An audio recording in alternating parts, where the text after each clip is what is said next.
Disney's The Lion King, Simba's Mighty Adventure is a forgotten Activision-published Game Boy Color sequel that has a pretty boring and questionable two-player link cable mode. Accessible from the main menu, selecting the tag option when two systems are connected with the link cable will activate the multiplayer mode. As the name plainly suggests, this is a 1v1 game of tag where the goal is to hold the star icon for a total of 2 minutes. One player plays as Simba, the other plays as Nala, but both have the same movesets. Kind of. I'll explain more on this in a second. The important aspect to note is there are no options or settings to adjust. The game just starts without instruction either. Somewhere on the mostly vertically scrolling stage is a star. When collected, a countdown timer awkwardly activates on your opponent's screen, and when it hits 0, a winner is declared. But it's weird not to see your own time on your own screen, so you don't know how much time you need to win, only how much time your opponent needs to win. So I think this might be the first of 2 programming errors here in this link mode. The multiplayer mode plays like the single player mode, meaning the A button jumps, and you can climb ledges, which makes traversal a little more fun. The B button attacks with a paw swipe, but since it has no reach, it's literally pointless in this multiplayer mode. But stranger yet, pressing start to roar when near your opponent holding the star will magically make it jump into your possession. So let that be a lesson to you kids. Yelling at your loved one to steal their stuff, not hitting them is always the answer. But here's the thing though, Nala and Simba should each have the same moveset, but Nala's roar, I'm pretty sure, isn't programmed correctly. When Simba roars, nothing happens. But when Nala roars, the star jumps between both characters, so if Nala has the star and the start button is pressed to roar, it magically jumps to Simba. Repeat this process and it jumps back. This doesn't make sense and basically breaks the balance of the gameplay, not that it was deep or anything to begin with. Or perhaps Disney is trying to say something here, like how the lady lion doesn't like to listen to her male lion, and how the lady lion's roar goes both ways, doesn't hold accountability, and doesn't make sense, but the male lion is just supposed to go along with it.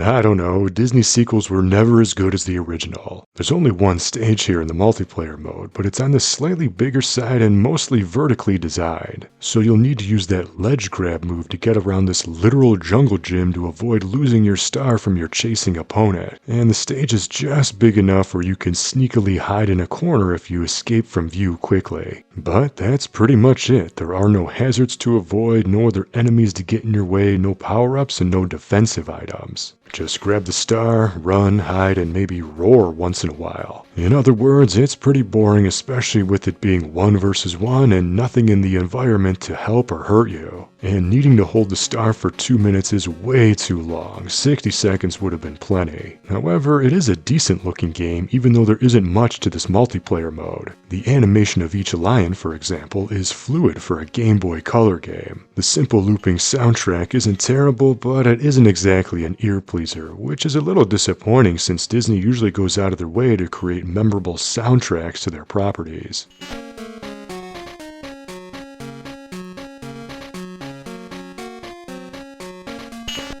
And to be clear, this tag mode is the only multiplayer mode in the game. There are a few minigames also accessible from the main menu, but those are strictly single player only, and they're very one-dimensional and not fun. So you're definitely not missing anything by not playing this tacked on, halfway broken multiplayer feature in this forgotten handheld sequel. However, the single-player platforming gameplay actually isn't that bad, and I'd rank it better than, say, the GBC version of Disney's Tarzan. If you play the super hard Lion King 16-bit original, with that horrible monkey swinging section, I'd say you might want to play a level or 2 here in Simba's Mighty Adventure single-player campaign, but sadly avoid the link cable mode. You'll have more fun roaring at your friends in real life than doing it digitally as a pubescent lion cub with daddy issues. But what do you think? Did you know about this handheld Lion King sequel? Were you just as surprised to learn that it had a link cable mode as I was? And how do you like to steal stars from your friends? Paw smacks or yelling in their face? Let me know in the comments. And for all sorts of link cable stupidity, see the links to my dedicated playlist in the description. And as always, special thanks to my Patreon supporters. Until next time, thank you for watching and game on.